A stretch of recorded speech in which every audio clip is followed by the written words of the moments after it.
Assalamu alaykum, hörmətli televizor көрgüçiler. Yaxşımsızlar. Dünya Uğur Qurultayı Tor televiziyasının günlük xəbərlər proqramısına həmminglar xoş gəlibsizlər. Mən Riyasət İftixar Abdurşid. Bugün düşənbə. Hörmətli görürmənlər, tövəndə diqqətinizlər günlük xəbərlər proqramımızın təfsilatıda bolsun. Amerika Dövlət Müdafiə Ministerliyi Pentagon, Şimal Atlantik Əhd Təşkilatı, yəni NATO və Kanada Dövlət Müdafiə Ministerliğinin həmkarlıqlarında 17 noyabrdan 19 noyabrgacha Kanadaning Nova Scotia shtatidagi Halifax shahrida chaqirilgan 15 navbatlik Halifax xalqaro bexatarlik munbiriga 70 dan ortiq davlatning hukumat rahbarlari, yuqori darajalik harbiy amaldorlar, generallar, tadqiqotchilar, yozuvchilar, savdo-sanoat sohasidagi arboblar, xalqarалық kişilik huquq təşkilatlarının məsullaridan bo'lib 300 nəfərdən artıq vəkil qatnaşqan məzkur seminariyaga Dünya Uğur Qurultayının rəisi Dolqun Eysa, Amerika Xalqara Dini Erkinlik Komitetinin komissari Nuri Türkel, Tayvan Parlamenti Kişilik Huquq Komitetinin baş katibi Örkeş Dövlət və Qurultay Qanun Komitetinin müdiri və Kanada Uyğur haqlarını qoğdaş quruluşunun rəisi Mehmet Toxta əpəndilərmi alayda təklif bilan qatnaşdı. Seminariyaning ikkinchi kundagi suhbat bo'limida so'z qilgan Dolqun Eysa apandim xalqaro jamoatchilikni Sharq Turkistonda Uyg'urlarni asos qilgan Turkiya xalqlariga qarta irqiy qirg'inchilik va insoniyat qarshi jinoyat o'tkazayotgan mustabid Xitoy hokimiyatini javobgarlikka tortishini, yaqinqi vaqtlarda xalqaroning diqqat nazarida bo'layotgan islomofobiya, ya'ni islom o'chmanligining Iranning islomning boshlamchisi nomi ostida kishilik huquqqa qarshi radikal qarorlari va Xitoyning astirtin qo'llashi bilan tiqim kuchayganligini, Ukraina urushida Xitoyning Rossiyani izchil qo'llab kelayotganligini, urushni tubdan to'xtatish uchun yolg'iz Rossiyaga embargo yurgizishning yetarsiz ekanligini, Xitoyga ham o'xshash embargolarning yurgizilishi kerakligini ta'kidladi.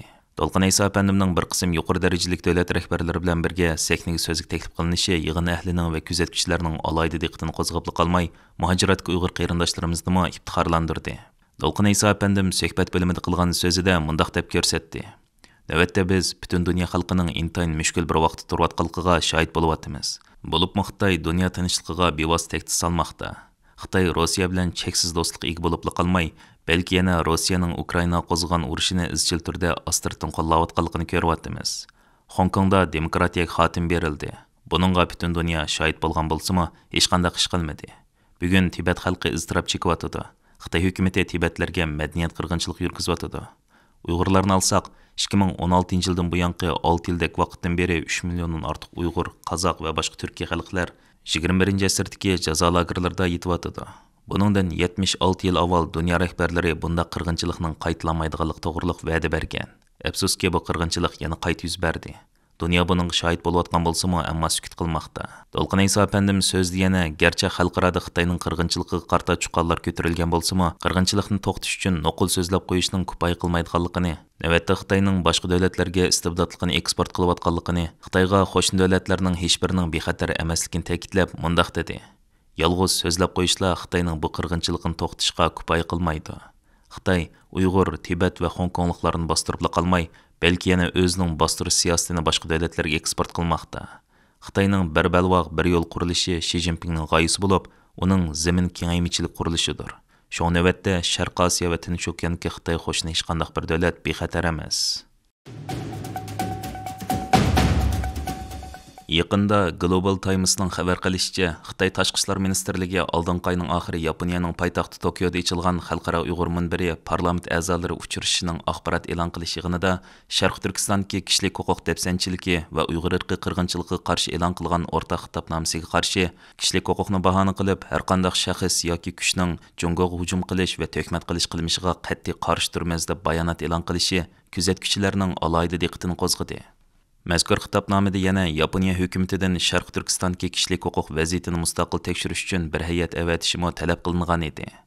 Xitoy Tashqi ishlar ministrligining bayonotchisi Wang Wenbin chorshanba kundagi muxbirlarni kutilish yig'inida so'z qilib, Xinjiangning gullangan iqtisodiy, millatlararo ittifoqligi va xalqning baxtiyor turmush kechirish jihatdan ulgulik yer ekanligini, bu yil hozirgacha ikki turkum Yaponiya guruh sayohatchilarini o'z ichiga olgan 100 dan ortiq chet el vakillari o'migining Xinjiang rayonini ziyorat qilib, bu güzel rayonning o'zgacha sehriy kuchini his qilganligini, ularning Xinjiangning iqtisodiy va ijtimoiy taraqqiyotidagi muhim muvaffaqiyatlarga yuqori baho berganligini va Jungo hukumatining Xinjiang rayonidagi ko'p millat madaniyatini qo'g'dash va kishilarning diniy e'tiqod erkinligiga kafolatlik qilish uchun ko'rsatgan zo'r tirishchilig'iga opirin o'qiganligini aytdi. Wangning so'ziga qaraganda, Atalmış Dünya Uyg'ur Qurultayı Jungoga qarshi bölgünç bir tashkilot bo'lib, uzundan buyon Şinjan haqida mish-mish parang va yolg'on so'zlarni qilib, terrorlik va bölgünçilik harakatlarini kuchkirtgan. Atalmış xalqarалық Uyg'ur munbirmi Dünya Uyg'ur Qurultayı tarafidan to'qilgan yolg'on bir ssenariyadan boshqa narsa emas deb bildirilgan. Wang Şinjan munosabatlik masalalarining Jungoning ichki ishlar ekanligini, hech qanday davlatning aralish huquqi yo'qligini ko'rsatib, biz har qanday shaxs yo kuchning kishilik huquqini bahona qilib, Jungo hujum qilishiga va uni haqoratlashiga qat'iy qarshi turamiz. Şinjanning muqimligini buzish uchun plan tuzganlar hargiz muvaffaqiyat qozona olmaydi deb chalvo qilgan. Kaliforniyada ichilgan Osiyo Tinch okean iqtisodiy hamkorlik munbiri yig'ini jarayonida Amerika prezidenti Jo Bayden Xitoy Kompartiyasi bosh sekretari Shi Jinping bilan ko'rishgandan keyin Jo Bayden hukumati prezident Baydenning kishilik huquq masalasini o'ttirib qo'yganligini va ikki davlatning bir qator muhim masalalarda cho'ng ilgirlash hosil qilganligini jakarladi. Lekin Amerika va Xitoy vaziyatini kuzatayotgan mutaxassislar bu qatimliq uchrashishda Bayden hukumati o'ttirib qo'ygandek cho'ng ilgirlash bo'lmaganligini ilgari surmoqda. Amerika hukumatining Oqsaroy to'rida prezident Jo Bayden 2023 yili 11 ayning 15 kuni Kaliforniyaning Woodside shahrida Xitoy raisi Shi Jinping bilan boshliqlar suhbati o'tkazib, muhim masalalarda muzokara olib bordi deyilgan. Bayden hukumati bu uchrashish haqida maxsus bayonnoma e'lon qilgan. Bayden va Shi Jinping bir qator muhim masalalarda ilgirlash hosil qildi deb ko'rsatilgan bu bayonnomada mundaq deyilgan.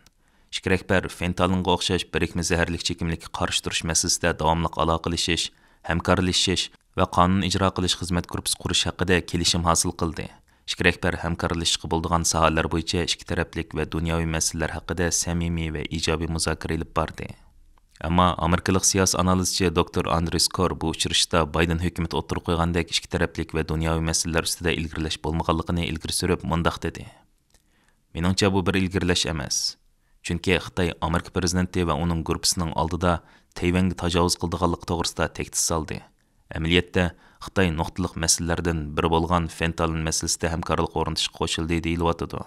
Kelishim hosil qilgan bo'lsa, qanchalik darajada hamkorlik o'rnatish qo'shilganligini dalillayolmaymiz. Xitoy so'zda turamdi, bu ayrim masala. Biz yana bu muhim hamkorlikning nima badaliga kelganligini bilmaymiz. Sho'ngmang ilgirlash bordek tuyulmadi. Mazkur bayonnomada yana mundaq deyilgan. Prezident Bayden kishilik huquqning umumiyligi va Xitoyning xalqaro kishilik huquq va'dalariga hurmat qilish mas'uliyatini ta'kidladi. U Xitoy Xalq Jumhuriyatining Şinjan, Tibet va Hong Kongni o'z ichiga olgan kishilik huquq dafsanchiligiga bo'lgan andishisini o'ttirib qo'ydi. Dr. Andrew Skor prezident Baydenni Xitoy raisi Shi Jinping bilan uchrashishda Sharq Turkistonni o'z ichiga olgan kishilik huquq dafsanchiligini tilga olgan bo'lsa-mu, bu haqda ikki taraf o'tirisida hosil qilgan biror kelishim yo'qligini ko'rsatdi. U mundaq dedi: Bayden hukumati bu uchrashishni bir cho'ng g'alaba deb ko'rsatishga tirishyapti. Ammo Uyg'ur, Tibet, Falun Gong, Hong Kong va Janubiy dengiz masalasida hech qanday o'zgarish bo'lmadi. Muhim masalalarning hammasi bir chetga qayirib qo'yildi. Bu yerda faqat fentanil masalasida ilgirlash bo'ldi. Bayden hukumati Uyg'ur masalasini, Hong Kong va Janubiy dengiz masalasini o'ttirib qo'yganligini aytdi. Ammo bu to'g'riliq hech qanday kelishim hosil qilinmadi. Sho'ng meningcha bu masalalarda bir ilgirlash bo'lmadi. Oxirida Dr. Andrew Skor mundaq dedi: Bayden hukumati bu yig'inning garchi muvaffaqiyatli bo'lganligini jakarlagan bo'lsa-mu, Amerika bu uchrashishdan tuzuk natijaga erisha olmadi. Yana kelib, Shi Jinpingning har qanday va'dalarini amalga oshirishini yoki siyosatini o'zgartirishni umid qilg'ili bo'lmaydi. Amerikadagi danglik shirkat rahbarlarining $40,000 to'lab Xitoy raisi Shi Jinpingning San Fransiskoda o'tkazgan kashlik ziyofatiga qatnashishi Amerikada talash tortish qo'zg'adi. Amerika Avam palatasi Xitoy strategik raqobat alayida komiteti $40,000 to'lab Shi Jinpingning ziyofatiga qatnashgan Amerika shirkat mas'ullarining ismlarini oshkorladi. Mazkur komitetning 16 noyabr kuni X'da e'lon qilgan uchurida ziyofatga qatnashgan Amerika shirkat mas'ullari irqiy qirg'inchilik yurgizayotgan kommunist Shi Jinpingning kashlik ziyofatiga $40,000 to'lab qatnashgan atalmish sharaf mehmonlari deb tanqidlagan. Ma'lum bo'lishicha, ziyofatga qatnashgan danglik Amerika shirkat mas'ullarining ichida Almi shirkatining direktori Tim Cook, Tesla'ning direktori Elon Musk, Boeing shirkatining direktori Stanley Dell, Honeywell'ning ijroiya direktori Darius Adamczyk, Blackstone shirkatining mas'uli Stefan Schwarzman, Mastercardning ijroiya direktori Merit Yano qatorliq shaxslar bor ekan. Amerika taratqullarining ilgari xabarlarida bularning ichidagi Alma qatorliq shirkatlarning ilgari Amerika davlat majlisida Uyg'ur majburiy emkining oldini olish qonuniga qarshi faoliyat qilganligi ilgari surilgan. Bu kashlik ziyofatni Amerika Xitoy munosabatlar komiteti bilan Amerika Xitoy savdo kengashi birlikda uyushtirgan. Amerika taratqullarining xabar qilishicha, ziyofatda Shi Jinping nutq so'zlab, Xitoy taraf fentanilning Amerika xalqiga bo'libmi yoshlarga ilib kelgan ziyonkashligiga cho'nqur hissdoshlik qiladi degan. U yana o'zining prezident Bayden bilan zaharga qarshi xizmat guruhi qurib, hamkorlashishga kelishganligini aytgan. Lekin Avam palatasi Xitoy strategik raqobat alayda komitetining raisi Mike Gallagher Amerika şirket mas'ullarining Uyg'ur musulmonlarga irqiy qirg'inchilik qilayotgan bir davlatning rahbari bilan kechki ziyofatga qatnashishini ayblagan. U Amerika Xitoy Savdo kengashi bilan Amerika Xitoy munosabatlari komitetiga xat yozib, Amerika şirketlarining necha minglagan dollar to'lab, Sharq Turkistondagi millionlagan beguna ayol va bolalarga irqiy qirg'inchilik qilgan Xitoy kompartiyasining o'xshash amaldorlari sahibxonlik qilgan kutuvli ziyofatiga qatnashishi vijdonsizlik degan. Hürmetli körürmenler, yuqorida diqqatingizga kunlik xabarlar programmamızning tafsilotini sunduq. Keyin qitimliq sonimizgacha ko'rishgacha omon bo'lgaysizlar. Stansimizning YouTube kanaliga a'zo bo'lishni unutmang. Xayr xo'sh.